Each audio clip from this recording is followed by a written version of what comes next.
to Nigeria, Sheila Maguire, who is here with us today. So thank you, Sheila, for coming in to honor this call. My name is Milato Chekore, and as of now, I am the face of Rewrite, okay? And I'll just tell a little bit about Rewrite. I think that Rewrite actually started with Fiona and I, sitting somewhere. We came for an event here, just across the room, but we'll be eating, you know. And this was around May. We attended a book launch, and we sat beside each other. We had met each other briefly, Neil, at Neil's event.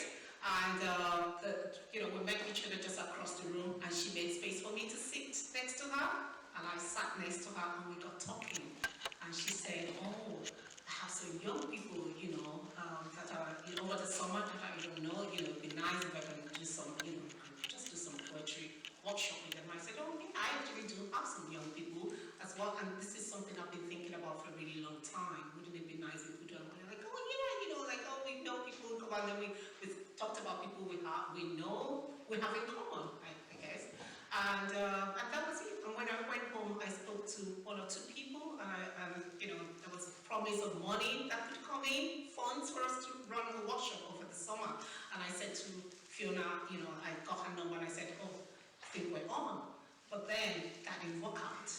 I was so embarrassed going back to her to say, "Oh, Fiona, this is not gonna, there's no chance of this working." So I said, looking around, asking around, as you talk to this person, they'll put you through to another person, and talk to somebody else, and they'll put you through to somebody else, and on and on it went until I finally landed, with Nick Pillai's email. And then I sent him an email, and I said, "Nick, I have this, idea, rewrite and workshop with young people and all." And he said, "Oh, that would be something that I could give you guys some money for." And he's with Creative Futures Academy. Nick is going to come up later to speak. And Nick introduced us to somebody else who's going to speak later on, another funder, Peter Solansky, from ROT, Diversity and Inclusion Unit. And then, from there we got Fiona was able to get someone from Glen Creek, Peace and Reconciliation Unit, and here we are today with Rewrite. And then we have these young, amazing, people that are, you're just going to see, watch, hear, perform. Speak, even though I'm a writer, speaking does not come easy for me. So I'm really struggling making this talk. But the thing about this is that I think the need or the feeling or the wish or the urge behind this is that I just wanted to, I've known some of these young people from a very young age, and I know how artistic they are, and it just, I was just like, but then as they grew older, I realized that they weren't very enough from their, their artistic practice. Some of them were visual artists, some of them are singers, some of them, love to dance, and I just thought that it would be lovely if we could create a space or an atmosphere where they can pursue that talent and not just lose it completely. Because I think that, the diversity of arts is what is needed in Ireland today. And we have, there are platforms, every other thing, we have in science, we have in so many other things, but arts is just one place where diversity, of arts, especially from young people, is really missing. So I'm just glad that Rewrite is able to fill that gap, and that we'll continue to do that as we go on. Thank you. So I'm Dr. Nicholas Pillai. I work at University College Dublin, and I have been in Ireland for just over a year now. I came over, my role was as part of a new project called Creative Futures Academy, that Martin mentioned. And Creative Futures Academy is a consortium of UCD, NCAD, and IEDT. I think it's actually quite a radical thing in that it presupposes that different educational institutions could work collaboratively rather than competitively, and yet still retain their own identity. And I think for me what was exciting, what made me want to move and come and be part of that, was that this was about transforming the way that we teach humanities in an academic context, with a greater openness towards the world outside of our isolated silos, with a more collaborative approach in relation to the creative industries. And so what I am always trying to do is to think about how students' talent and their passions and their interests can be connected up with the people who can take them to the next step. And so I was really, really pleased when I got that email from MoLi saying, do you know anyone who could help us out here? Because to me it seemed like a perfect opportunity for Creative Futures Academy to reach out once more. We had organised a weekend event in November with RTE, and that's where I developed my working relationship with Speech Excellency, who you'll hear from in a second. And I was really eager to repeat some of the work that we'd done there, but with a new group. And we had fun. We had a lot of fun. I was also able to draw on some of my small network of people who I've made contact with in the last year, and I was able to invite them to come in and talk to this group. So we had a young upcoming filmmaker, we had somebody who uses technology in really interesting ways, really disruptive ways. We had Dr. Peter Moran, who works in our Department of Music at UCD, but also works with the National Concert Hall, and was able to take this group into their gamelan room and use the gamelan orchestra. And for me that was a real high point of this 6 weeks, where I saw this group work in a really intuitive, collaborative way under Peter's guidance, using instruments that were unfamiliar. But at the end of the session there was this lovely community feeling in the group, and I think there was a new language within the group. That was really exciting for me. As MoLi said, there was a financial contribution that CFA made, and I also applied to the UCD Equality, Diversity and Inclusion Fund, so that provided some extra money. So I think we probably contributed around a third of the funding for this 6 weeks. But I think probably my greatest resource contributed was my time. I spent a lot of time with Fiona and MoLi talking through the possibilities for the 6 weeks, the kinds of people we might want to invite in as guests, the concept for the 6 weeks and how there might be a sense of progression for the students. And it's been really exciting to see those initial talks turn into something real. You know, you can talk and talk and talk, but once you actually have the group in the room, then the magic starts to happen. And that was really exciting for me. It was entirely worthwhile as a contribution of time from my part. I joked earlier on that all of my colleagues were away on holiday in exotic places, but honestly I wouldn't have been anywhere else. This is an extraordinary group of people, and I feel so privileged to have spent some time with you and to learn about you and your ambitions and your interests. I do hope this is not goodbye. I'd encourage everybody in the room to have a look at the Creative Futures Academy website. We've been working quietly for a year. We're going to have a public launch in November.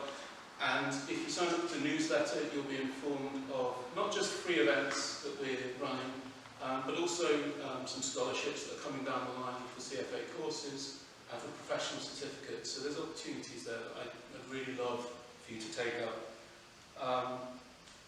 You're full of passion, wit and energy. In the second week, Phoebe said to me, "What do you see when you look at us?" And I said, it might take me a little while to answer that question. I've got the answer now. When I look at you, I see a vision of Ireland's creative future.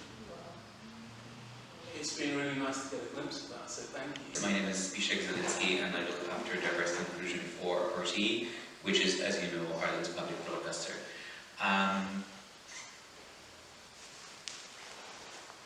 What I would like to say is perhaps a few words about creativity, because that's why you're all here, and that's what's so important for RTE as well. Because, as you know, we run on stories and we run on creativity, and we are here to tell Ireland's story, and Ireland's story is changing, has been changing, and as any country's story is ever changing and ever undulating and unfolding in front of us and with us, and we need all voices of Ireland to tell that story. And that's our mission. Our mission is to tell that story with all the voices. We are here for everyone, and we want contributions from everyone. And that's my job. My job is to get those voices inside RTE, to get those voices heard, to get the new stories, to get the new talent, to get the new voices, perspectives into RTE. And through outreach programs like this, through educational programs like this, through initiatives like Rewrite, like the collaboration with Creative Futures Academy and Nicholas, we're trying to do that, and we're taking those steps to connect with communities which at the moment or traditionally have been underrepresented in Ireland and in Irish public life. About creativity, I think one of my favorite tools for creativity is actually what Nicholas had here in front of you. He has his yellow notebook, in front of him with his, whatever he's got there in that notebook, I don't know. And I wanted to maybe talk a little bit about kind of doing that creative practice, and I think this has been quite important for us, for Malato, Fiona and Nicholas, to instill this idea of how you keep that creativity going. And you keep it by working, and that's all I wanted to say, is that don't wait for kind of an inspiration to hit you on, the inspiration needs to find you at your desk or in your studio, or, actively engaging with your creative process, whatever that is, whether it's singing, dancing, painting, writing. Just keep on doing it, because through doing you will get better, through doing you will get more ideas, through doing you will meet more people, through doing and engaging with what you feel is inside you, there will be more of it. So don't wait for anybody to give you permission to do it.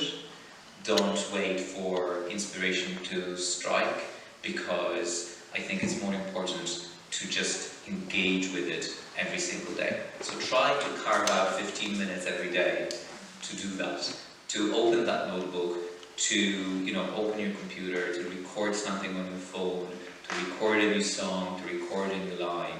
If you do it every single day, then after a year, after 2 years, you'll have so much material, and through that material something new might emerge, something that you didn't even expect, right? Because through engaging with that work, you will see new connections, you will see new things, and you might also meet new people. Use all the tools that are at your disposal. Social media, connect with other people, meet them and talk to them. Don't only meet online.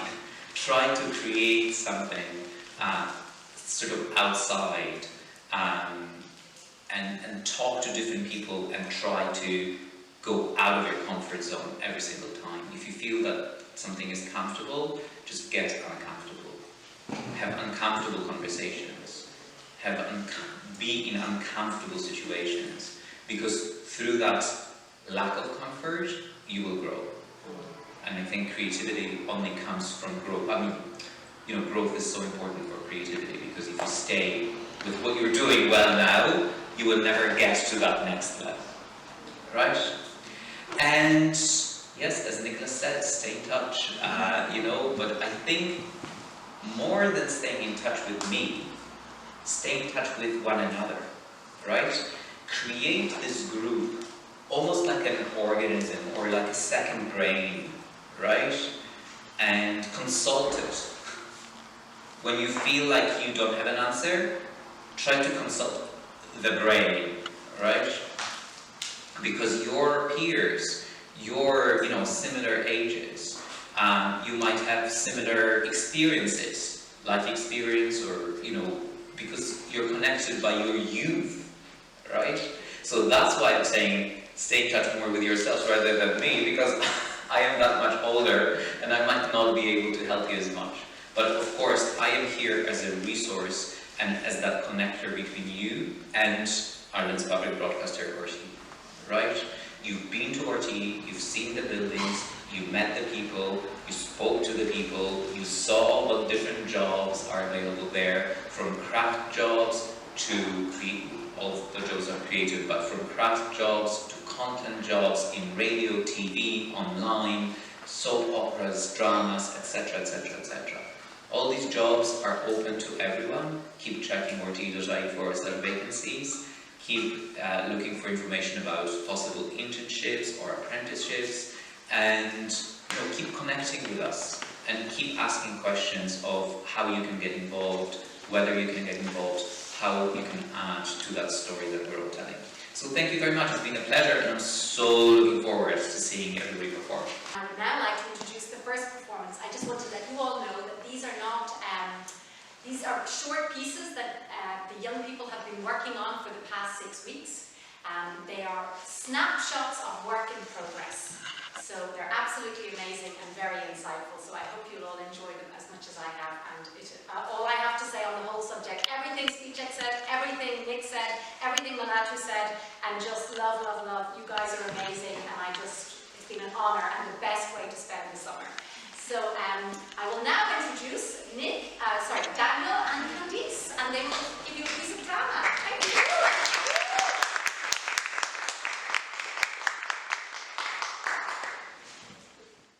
Voice assortment. Out of nowhere, Chewbacca and Dugo are immersed in thick darkness. Two different cultures confused as to what and who they are. Then they bump into each other and the light shines upon them. In abrupt proximity, they stare at each other, eyeball to eyeball, and try to communicate as men. Chewbacca and Dugo turn around back against back. The two of them have a fear of not being understood by the other, as they are from the extreme ends of different cultures. Then Chewbacca comes into the world. Panyero msingo. Ndio, Kuna nani hapa? hadi kama dineba, Kama nilijua anatusema. I don't know Shichi. Chikolo. Don't hurt me, please. Don't hurt me. Don't hurt me, please. Chewbacca. Nani? My name is Adugo. To be or not to be. To not feel will hurt even more than circumstances prevail. Love and understanding will prevail in the midst of norms and small details. An act, and only an act, of absurd foolishness and abrupt stupidity will lead to an emigration of peace. Let us have a fear of hate unmoved. If only one could check out of confusion, locomotion to unity and good moods would be so much easier, satisfactory than in the moments. Pengo limaisi kubwa, lakini umbali mdogo sana. Ngokwenene, ukufumanisa nokudibanisa, kuze kwathethe kancane kwezinhliziyo. Assis sur la clôture, par prévoir par intermittence des cheveux, tenir notre terrain d'accord, une prophétie qui s'accomplit. One people, different colors, cultures, concepts, and controls. Yet our only choice is togetherness as one. Stephen Costello said, never judge someone by the way it looks or look by the way it's covered. For inside those tattered pages, there is a lot to be discovered. Katika utofauti tunapata nguvu. Umafikileyo kudibana. In scribbles and scribbles, authority is third party. In order, chaos. We may all sound different, act different, think different, but in this differences, we choose to stand united as one. Thank you.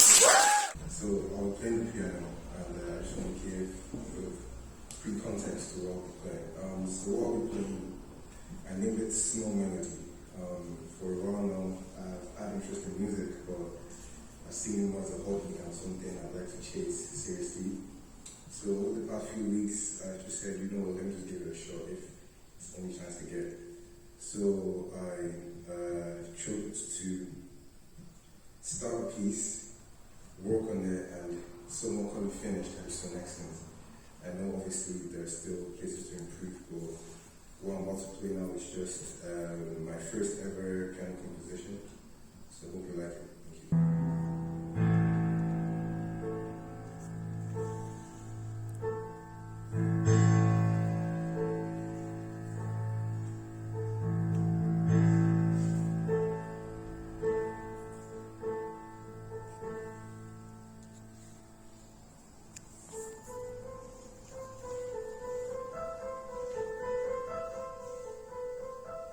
Thank you.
To be honest, I really had a bad experience with short/average men.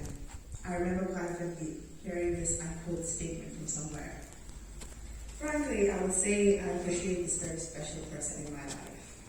This person that knows exactly how to put a smile on my face without even lifting a finger in my mind. Each time the thought of this person comes to my mind, I smile sheepishly. I smile without even realizing I'm smiling. I don't know why, but I love making this person smile and blush and laugh and wriggle with glow and shyness. I think I'm obsessed. Not obsessed in a sociopathic, psychopathic, narcissistic way, but in a loving, sweet kindness type of way. I never want to see them angry, but sometimes I like being a little devil just to get on their nerves and tell them, ever realize that you've got an added glow and spark each time you're angry? Just to see that slow frown slowly dissolve into a humble smile. I can't understand how they warm up my heart and light up my soul and light up my heart and warm up my soul. Ever heard of that? It sounds like sunny madness to me. You know, the kind of madness in the bright morning sense of it. Am I even making any sense at all? I don't know. I can't say. That just doesn't sound right. It's the same as me trying to explain to you what this person does to me and it doesn't seem to sound right or make sense at all. But then again, why would he that loves me send people that love me just for me to turn around and break the hearts of those that love me? Betrayal is not something to be experienced, and let's be honest, it's painful. The fact that I didn't think twice had me repay what I sold 3 times. And not everyone or everything is replaceable. If there's any wisdom left in me, it's that. To the ones I disappointed, I'm sorry. To the hearts I broke, I sincerely apologize. To the souls I shattered, no word or action will ever be enough to soothe the crack. To the trust I destroyed, shortcomings I possess, indeed I fall short, in need I fall short. The trauma of unhealed betrayal is no excuse. I utterly conclude, man, I shouldn't have made you a fool. I am but just a man of imperfections. I assure you once again I didn't think twice. Smart, yes. Emotional, yes. Reasonable, no. I agree, I acted out of control. I wish there were more ways than this to express just how willing I am to jump over an abyss. Thank you.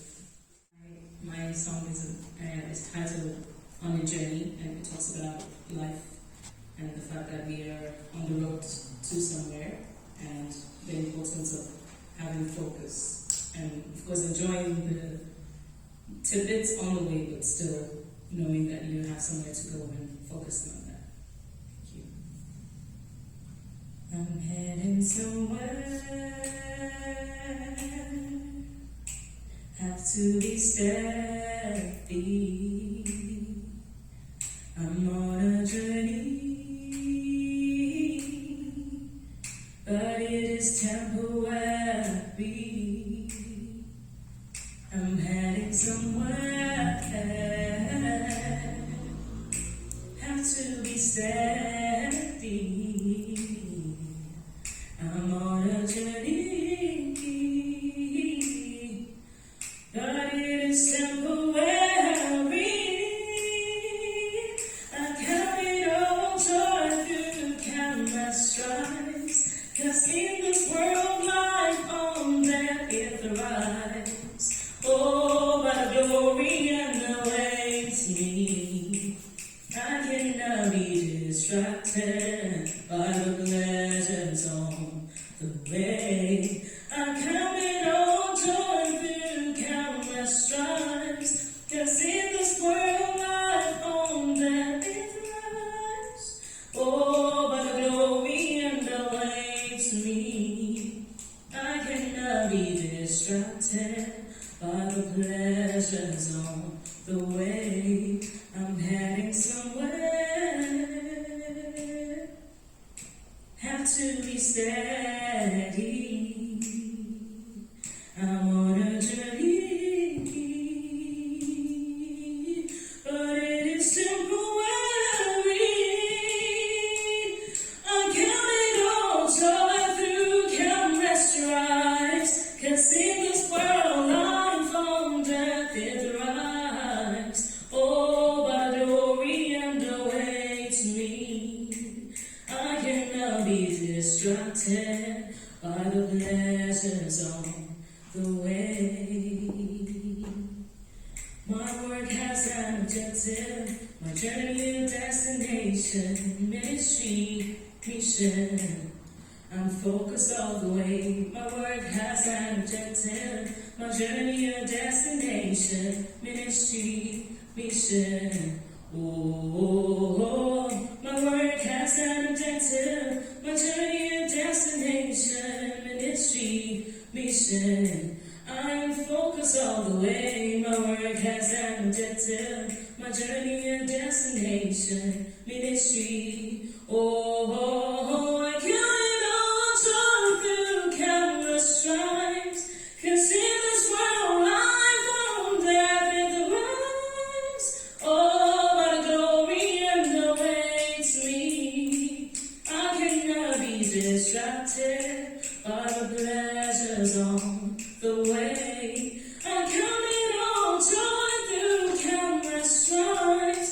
Can see this world life on death in the rise. Oh, what a glory and awaits me. And I cannot be distracted by the pleasures on the way.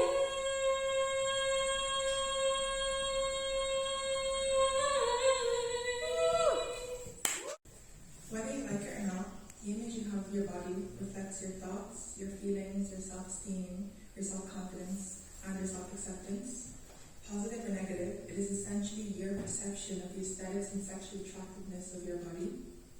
You wonder if your body is the kind of desirable everyone's been talking about, but your stomach isn't as toned as hers, and your arms are well too thin.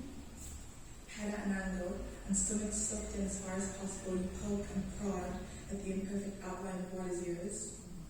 Subconscious or not, you begin checking yourself hourly, in the mirror, before a shower, or in the camera of your phone, and oh, you can't forget, glancing at yourself as you walk by a tinted car window.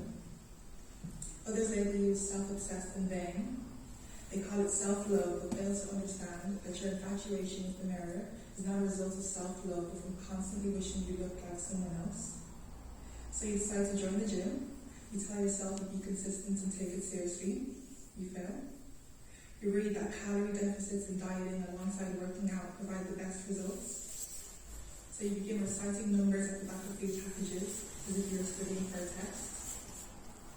As you scoff down your dinner, 35 for the bread, 90 for the banana, and oh, you can't forget the 285 for the slice of pizza you had earlier, or the guilt that followed. In other words, that will be an hour on the treadmill and a few sets of crunches and squats to burn it on. Food has become numbers, and these numbers satisfy your mind. And sometimes it's a competition, except you aren't competing with anyone else but yourself. Challenging yourself to see how many meals you can skip without giving in. You're afraid of being full. Addicted to the hunger the way some are addicted to alcohol and drugs. It's almost euphoric and in a way comforting. You feel nauseous because you don't eat, yet you don't eat because you feel nauseous. The battle between my reflection and mine. If you refuse to learn somebody's name because it belongs to a person of color, you are a racist. One of the only things Black people gained control of in the history of America is what we named our children. There is power in a person of color's name. We create names that fill up your lungs, your chest, your whole mouths when you say them out loud. So fix your mouths when you say it right. This is a quote by Amber Griffin from the Amber Griffin Show. Our names can represent who we are, where we come from, and who we strive to be. Your given first or last name might carry deep familial, or historical or cultural ties, or your chosen nickname. The pronunciation or spelling might represent some important parts of your identity. How mispronouncing a person's name incorrectly can affect your self-identity. In Igbo culture, a person's name is given to them based on the circumstances of their birth, what their mother went through to give birth to them. My Igbo name is Kamsi Ochukwu. My younger cousin, who is 13 years old, doesn't like it when people call her by her Igbo name, especially by her friends. As I learned, it is because she does not want them to know. She does not want them to mispronounce it and make the situation awkward. In application forms, she told me she generally writes down her English name to better accommodate people. I don't think she realizes she is suffocating a part of herself, choosing not to identify with that name. I find it interesting how Nigerian parents also give English names to accompany our Igbo names. I feel it is so we can fit in better into a European setting. Fitting in comes at a price. The price of losing who we are. We are still asked where we are from. Mispronouncing a person's name can lead to side effects as they grow up. It can cause them to feel invalidated and unseen. I can think of an instance where I didn't know a family friend's name, and when he told me, I instantly asked him for his English name. And then I called him just that. But I should not have needed his English name. His Igbo name should have been enough. According to all my uncles and aunties, I have been mispronouncing my Igbo name. Is what they say every time I say surveys. They shake their head in disgust and sigh, saying, European Nigerian children, and then continue to aggressively make me pronounce it better, or mock me till I get bored. People selfishly deciding not to bother pronouncing a person's name correctly is something I never realized has bothered me. It is something that I would just let slide as not to inconvenience people, but that should not have been my concern. Because pronouncing a person's name correctly should not be something of inconvenience. Showing that you care and that you genuinely want to learn their name is something I know everyone with a unique name will appreciate. It has not all been bad. I have lovely teachers who would correctly say my name in awe and respect. Those people made my day. It encouraged me, and I walked around with my head held high. I'd go home, tell my sister or my mother why they named me what they named me, and tell me the whole story of my name and significance. So next time someone asks me with genuine interest and not a condescending tone what my name means, I would tell them the whole story. My name is Queen Gloria Madume, Kamsio Chukwu Ihioma Uzuru. So fix your mouth and say it right. So the poem I'm going to perform for you now is called Happy Vibes. The poem is written in 4 different languages: French, Swahili, Mashi, and English, obviously. The reason of that is I'm a cultural person and I like to learn from different cultures, but today I want to bring my own cultures and share it with you.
Choices that we make in our life, the legacy we leave, feelings that we have, good and bad, light and dark.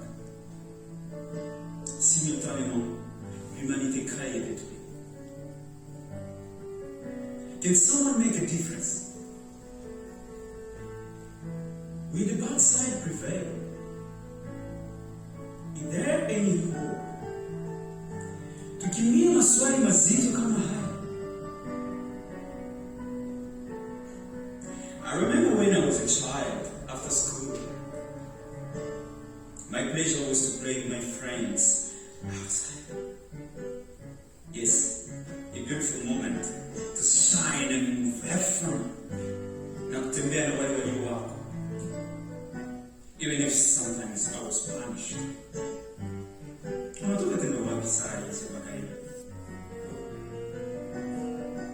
Always punished because I went out without doing any chores. I saw part of my enjoyment.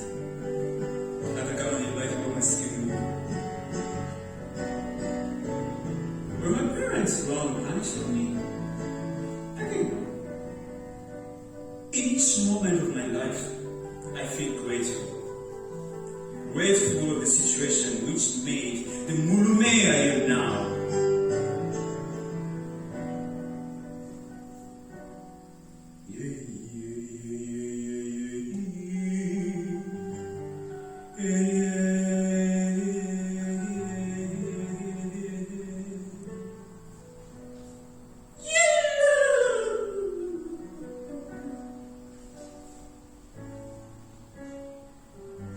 Is bad habit going to win a fight we are powerless to impact? We all have that moment of darkness in life that reminds us sometimes nothing can be easy to get. Ya lazima kukipigania hili tukipata.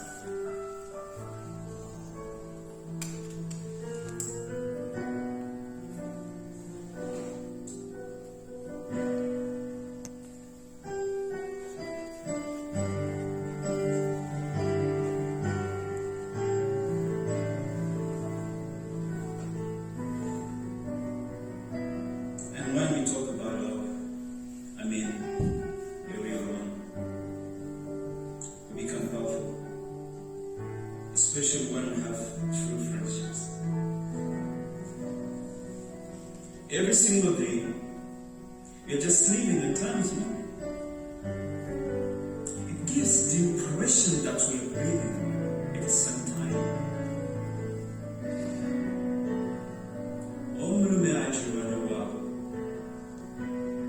Man is made by another one. Tushikane mkono kwa mkono ili tuishi pamoja. Let's hold hands so we can live together. Rugida banka kurali over. Going together removes fear.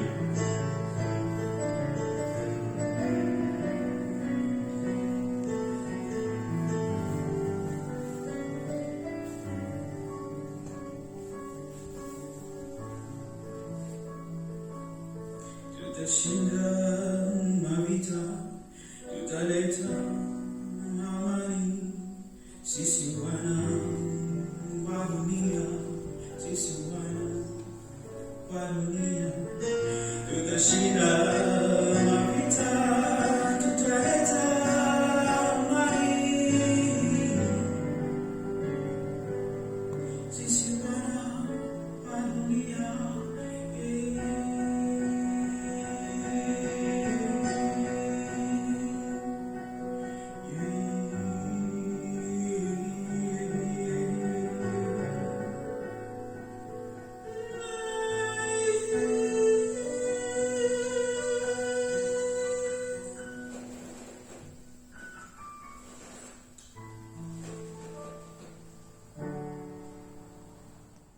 My name is Michael Akachidoju, and I know home, compromiso. It's the Latin word for promise, and for me, that represents the promise I made to my grandmother when I was younger. So I tried to just put it out in words. So this is it. My word is my bond, my word is my bond. This sacred covenant and oath spoken from the heart. A sacred vow made from one person to another. This sacred promise I once made to a person that lived away. From beyond the rivers of Kush, the lush green forest of the west, with life so abundant and grass so green. The forest was planted by blessed hands so gentle, loving, and kind, destroyed by the lion, the tiger, and all vicious creatures. Trees burned down to the ground, ash and dust rise to the sky, destroyed, forgotten, never to be seen again. Yet hope still shines bright and clear, for a seed remains in the midst of despair. I was given this seed in hopes for better days. This was the promise I chose to make. I promised to replant this seed with love, kindness, and gentleness. To you, my dear, I make this promise, to restore and finish the work that you began. For this is my promise, my word is my bond. Now I also have another written piece. It's a composition, it's an extract from my story I'm actually writing, which is meant to be from the African perspective of World War I. But this is just a note and piece from. Okay, so let me start. Adesi, are you alright? hope you aren't hurt. The man significantly pregnant with me. Nambi, worry about yourself. Just because I'm pregnant doesn't mean I'm weak. I didn't say trying to get up. That is the exact reason why I'm worried about you. You're pregnant and shouldn't be stressing yourself now. What about our child? Maybe you shouldn't have rescued me and raised this child alone without knowing its father. Such foolishness, Nambi. The day I gave myself to you, the day we became one. Whatever happens to you, happens to me. If you die, I'm as good as dead. So stop saying such foolish things and let us continue. Nambi sighed. What a stubborn flower I've plucked to myself. Smiling at his wife. Alright, let's go. But once we reach the next village, we stop there. My father came from a village beyond the great river. Once we are there, we shall be safe. He took Adesa's hand and they began to run, but at a slower pace than before. Nambi knew his wife. She was a tough, evil woman who, even when scared or in distress, still kept a tough front. Well, he knew his wife. He knew how to lead her. Why shouldn't he? After all, he had known her since the white man appeared in their village when he was 10 years of age and colonized his land, though not without a fight. Hello, once again. So we are going to do the piece known as People and Love. It talks about our relationship with people, especially in the concept of love. So we hope you get a message, something speaks to you, that you will be able to use in your own life. Thank you.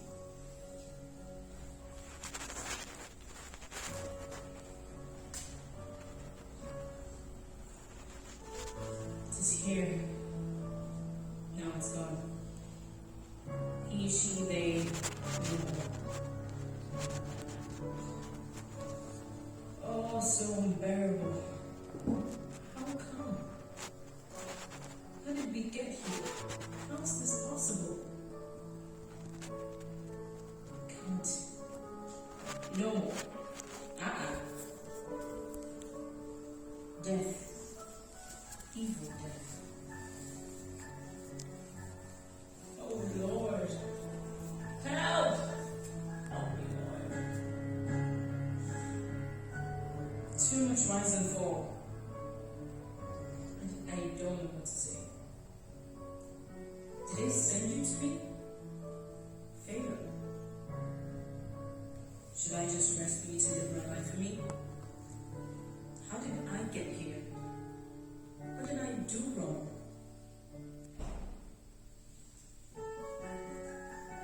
My friend. It is well. There's not much that can be done. Everything that has happened has already happened. You know what? Let's see things differently. Let's appreciate the times that went to our own advantage. Let's remember the smiles, tears,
do. I just hope it does. I will be. I just pray it becomes all that my mind sees and my heart yearns for. Relax your mind. Open the heights of your heart.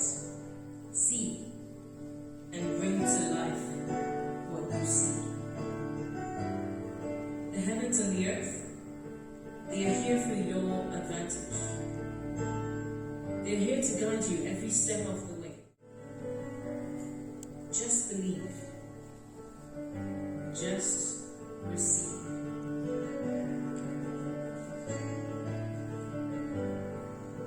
Whew. Guess what? It happened. I did it. We won. Woo! Okay, hold up. What now? I mean, this is what I wanted the whole time. I worked for this. I thought about this. Why do I still feel unsatisfied? Congratulations. Yes, you did it. And it's okay to feel unsatisfied. I have a few questions for you to think about. Did you win the right way? Is this part of your destiny? Did you make any impact in someone's life? Because you see, my friend, these questions will give you the answers that you seek.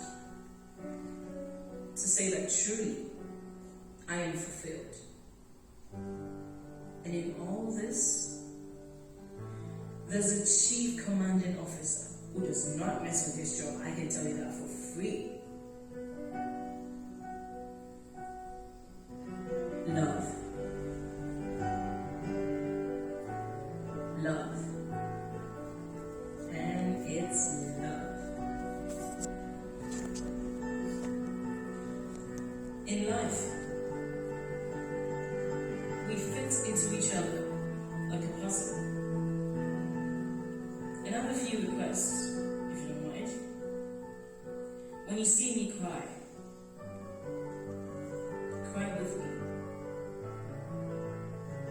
Hold my hand and see my love every day.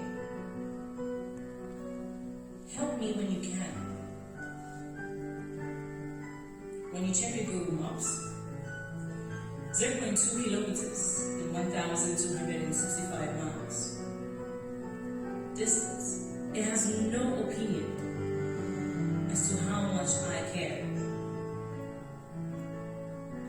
Regardless of life circumstances, I would always like you to know this. We're here.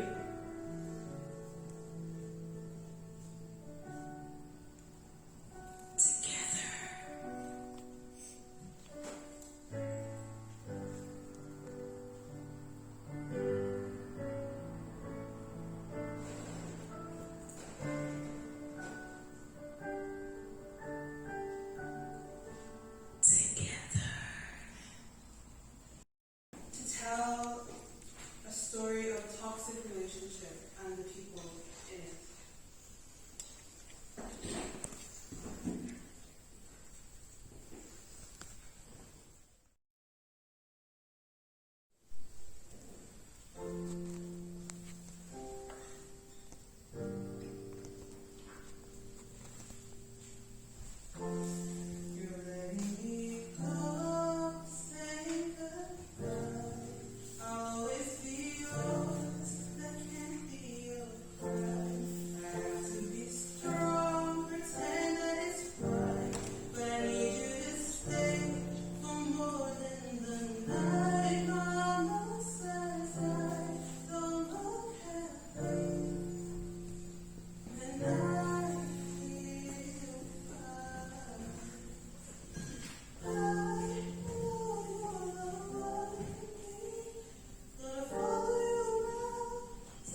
want to say it's been such a privilege to be here with you all today to mark the final day of the Rewrite Creative Summer Now programme. Sorry, there's a mic echoing back. It's okay, turn off. Oh, sorry. So on behalf of Glencree Centre for Peace and Reconciliation, it's been an absolute privilege to partner on this wonderful programme. The creative arts are extremely important to us in Glencree, from the spoken word to theatre, from film to photography, from prose to painting. They're the mediums that we often use to introduce very difficult subjects into the room, to bridge divides between people and develop understanding and empathy for each other's lived experiences and perspectives. Glencree is deeply committed to helping to build more peaceful and integrated futures for people across this island. One of the most important aspects of this is engaging with young people and encouraging them to share their voices, opinions and experiences. We believe that by sharing these diverse views and different voices respectfully and indeed creatively, we can build a more vibrant and richer Irish society. With this in mind, we are deeply grateful for the commitment and generosity and contribution the young people involved in this wonderful programme have given us. Certainly as a young person growing up, prose and poetry were really important to me, and it was something that I probably let go in an effort to kind of fit in. I lacked the courage you guys have how you introduce that into the room and the impact that's had. So I just thank you from the bottom of my heart for your courage in putting yourselves out there. You're amazing, each and every one of you. Throughout the summer, we've been deeply impressed by the calibre of those of you who have taken part. Your talent, your creativity, your enthusiasm is a breath of fresh air, and it's my firm wish that you continue your creative journeys and that you continue to share your wonderful talents with us all. It's been our pleasure to host you in Glencree as a part of your journey. Please know that you are always welcome in Glencree, and be assured of our commitment to continue to provide support for such a wonderful initiative as this. Lastly, I just want to thank Malatu and Fiona and our own Annette and all the other people who made this fantastic programme a reality. And again, to the participants, thank you for sharing your beautiful creative gifts with us. You are absolutely inspiring.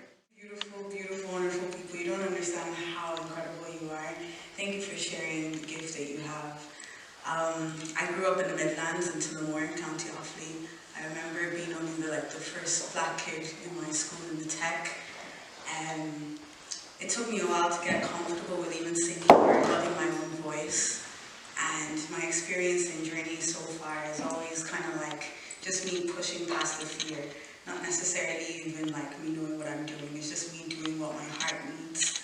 And that is singing. Singing and writing songs has always been the way for me to share who I am. And I think one thing that has been really interesting in seeing all of you is how you've kind of shared your identity and how raw it has, and how raw you've kind of showcased it. I love it. Because I think for me, even like other artists that I know that are from different descendants from different African countries, there's always a specific way of how we should show our art or how it would be marketable. And the foundation is I am Nigerian, I've lived here, I'm Irish, and all of that makes me who I am. So I thank you so much for sharing every single poem, how you said it, the acting, the video. Thank you for doing that. I'm sure every one of us would like to say something. We just wanted to say thank you to our amazing facilitators who have been with us. We just wanted to say thank you so much. We really appreciate. We will normally be talking among ourselves behind the backs. we always say this experience, I mean, even from a personal point of view, is an experience that most of the times you would actually pay for. You know, you go to school, and you really pay for it. And it's not just about me being here and meeting each other, but then also the passion that they've followed up with, the way they've given us time, they've given us themselves usually in every shape and form, in every way. It doesn't matter the time of day. Midnight, we will still be contacting them, and they're still ready to be with us. Yes, I think I'll just leave it to my friends to say something. We are so grateful. Honestly, I'm at a loss for words because they have pushed us to be our best selves. They've encouraged us to explore ourselves artistically. And people say that creativity becomes a part of you, it becomes your second persona, your second personality. And it's a language that we all seem to speak so fluently. But you so surprised just how more fluently we speak it now, thanks to you guys. Showing us it is okay to make mistakes, that it's okay to explore ideas, and it's okay to just be ourselves artistically, you know? So we're so grateful for the platform, for the space, for the advice, for the connections, and for you guys just being present with us and everything. Thank you guys for that. So we want to say thank you. We have a few gifts for Fiona. Could we kindly ask, with loads of love, that speech there, that Nick, that Latu, that Fiona could, if you could kindly come forward. We would really I thought you would ask us to sing or something like that. And you know that I'm always ready to sing. Could you kindly join us there?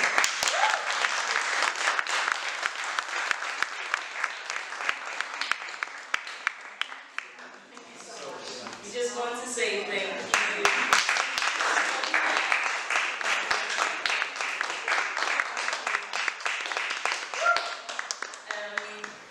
Someone else like to chip in? Yeah. So, I guess I speak for everyone when I say that the past 6 weeks have just been inspiring. I remember when I knew I was going to start, I was anxious. I'm like, what's it going to look like? How's it going to be? What am I going to be? What the class is going to be like? Where are we going to go?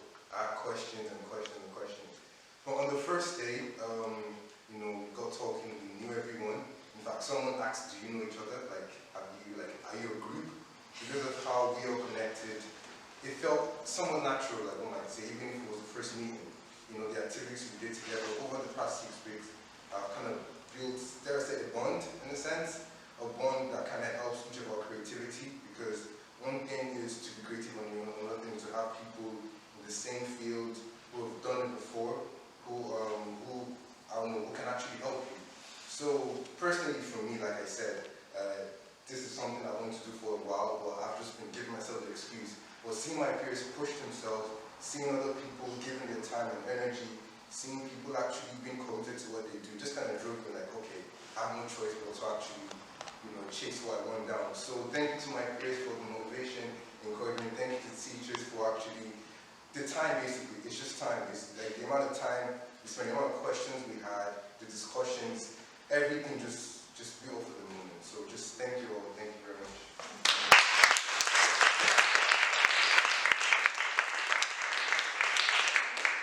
Thank you so much. We love you. And we value it. Mention something. Yeah. I think, no, I'm not thinking, but it's actually real. We are family now. And you are part of us, I think let's say. And I had like 2 strikes moment. The day Fiona went really emotional, and I always keep that in my mind. And that came from the question. Yeah, that's my Maybe favorite. how do you see us? And that was lovely. Another moment that I really like is when, let's say, we were doing the workshop, but Melatu was not comfortable with something, and she came up, and I said, yes, this is our parents. The way she talked to us was like not as a teacher, but as a mother, as a sister.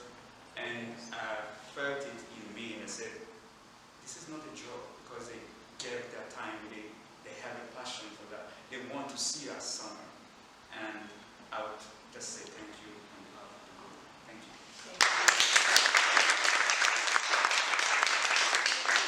Michael just wants to say something. Sorry, Mike. It's all coming out now. Someone once told me that it's the job of people to pass their knowledge to the next generation.